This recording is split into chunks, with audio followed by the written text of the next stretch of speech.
You know, this is a surprisingly. I had to ask, people still talk about Dragon Age Veilguard? I mean, I've been so busy, I didn't even know people are still talking about it. I don't know, folks.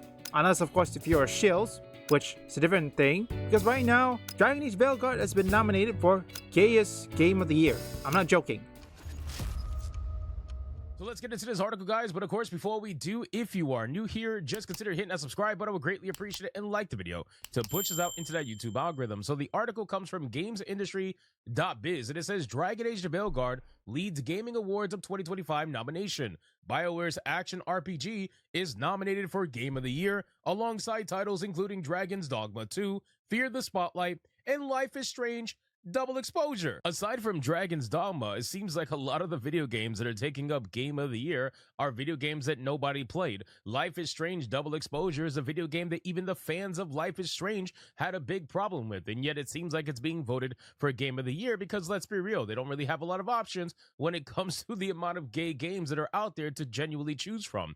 So it says nominations for the 5th Annual Gaming Awards have been announced, with Dragon Age The Veilguard picking up 3 across 12 categories, including Game of the Year. Life is Strange Double Exposure, Dragon's Dogma 2, and The Last of Us Part 2 Remastered, Paper Mario The Thousand Year Door, Fear the Spotlight, and Caravan Sandwich all have 2 nominations across the categories. You know what I think is crazy? I think it's crazy that The Last of Us Part 2 is still being voted on so many years later, because they keep re-releasing the game, so it keeps counting for more potential nominations. It's absolutely insane. Like, what are we still voting on The Last of Us for? What is the last thing that The Last of Us has ever done in the video game world? Like, what is going on here? Why would you even bother? Hypnotic, did you just made a pun? Looks like Hypnotic just made a pun.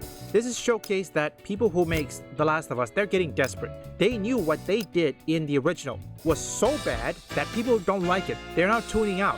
Yes, there are some people who would buy it either way, but majority have tuned out. And because of what Neil Druckmann says, don't forget, he attacked gamers. He false copyright strike people, and most importantly, Anita Sarkeesian. He was influenced by Anita Sarkeesian. Many other video games out there that you surely could have given the opportunity to, but you decide to once again give it to The Last of Us because you got Abby, a girl who looks like she has a 5,000 calorie diet in a world where she's lucky if she gets 500. It's absolutely insane. Other awards include Best LGBTQ Indie Game, Best LGBTQ Character Award, LGBTQ Voice Actor of the Year, alongside the Industry Diversity Award and the Community Impact Award. So basically, it's a whole bunch of nonsensical awards. It's a bunch of awards that nobody in their right mind would ever care about. It's only the people who are in their little echo chamber are going to care about. I mean, at the end of the day, man, this award show is allowed to exist. Obviously, you have these people who want to celebrate sexuality in video games for some odd reason.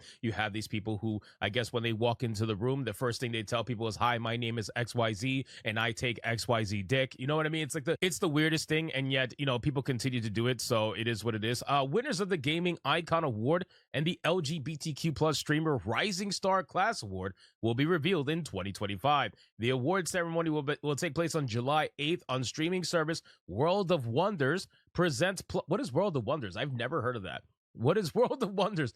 We have an amazingly diverse roster of nominees because that's clearly all that matters, right? And this is why when it comes to an award show like this, you already know that it is not based on merit. What it is what is going to sell the best story? What is going to sell the best visual, the best virtue signal? What is going to sell it? And that's what they focus on. So when they present this show is presented in a manner that's going to give them maximum opportunity for a photo op or maximum opportunity for a virtue signal online. That's what they care about. Otherwise, you wouldn't have games like Dragon Age The Veilguard in Game of the Year. You wouldn't have games like Life is Strange Double Exposure in Game of the Year. Games that have been advocated against by their own fan base, which is insane, right? Both of those games have been advocated against by people that enjoyed the franchise prior. Dragon Age The Veilguard had its own backlash for obvious reasons, and then Life is Strange Double Exposure had its own separate backlash for its own separate reasons. But at the end of the day, the people that were fighting against it were people that were fans of the original. It's even worse in the case of Life is Strange because Life is Strange is a woke-ass franchise.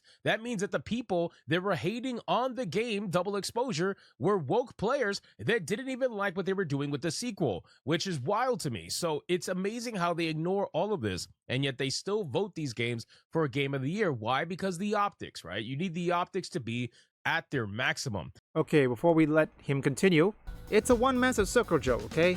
Don't forget what he says about the World Class something coming out on June 2025. What is happening on June 2025? LGBT, the way they're doing all this virtual signaling, it makes people hate the LGBTQ people more. And I ask you, to all my viewers who is from the LGBTQ community, this virtual signaling, do you approve this? Is this worth your cause? Can't you just make a good game? I mean, just make a good game and let the market choose it. It's really simple. But for the West, well, woke Western AAA games, they refuse to see this. To them, it's a foreign concept. Outside of the game themselves, we have an amazing lineup of companies and people and community organizations who have all done amazing work over the past year to support, uplift, and champion LGBTQ plus games, esports players, and games industry workers.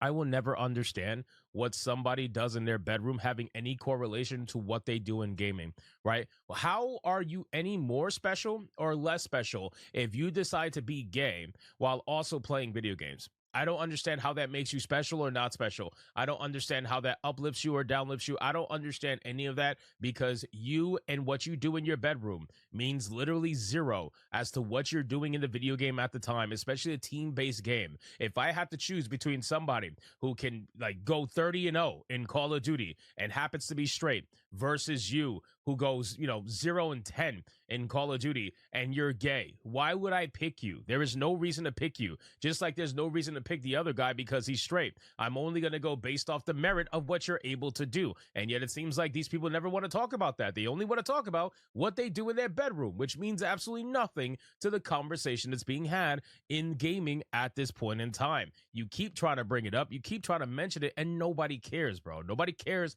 what you do in your bedroom. Nobody cares what makes your dick happy.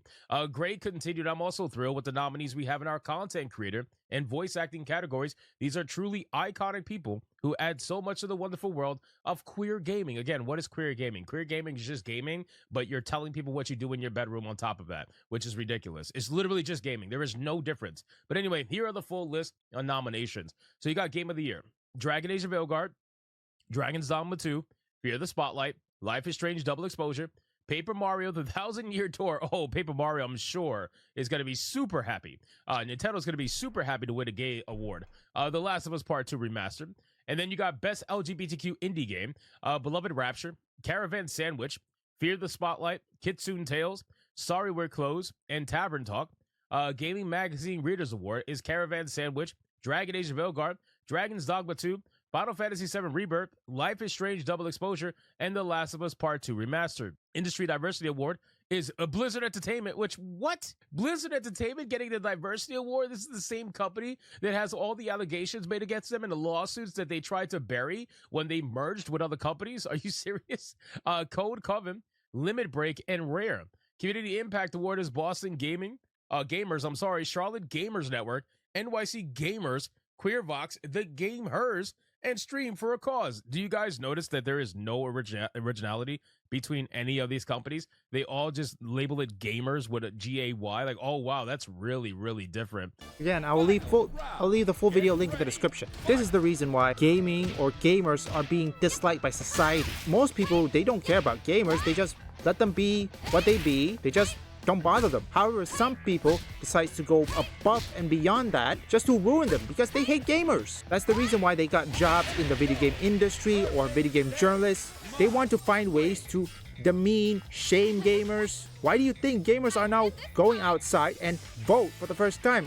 I guess I know some people, 90% of the time, they don't vote. They don't go out and vote, but because of what's happening, they have to vote. They will vote practically anybody as long as the gaming medium remains a nerd's hobby. I don't know what to say, folks. I mean, it's a bit too early, but then again, this is the gamer, which nobody cares. And because of this virtue signaling, people dislike the LGBTQ more than ever. Seriously, if you want to support the LGBTQ, this is not it. Virtue signaling isn't the answer. And I know some of my viewers, who is also the LGBTQ community, or from that, you despise this. This is not what it represents. I just don't get why these companies can't just make games, and yet they keep on crying when their games fail, knowing the fact they're supposed to be making the game for consumers, and the consumers have the power to shut them down.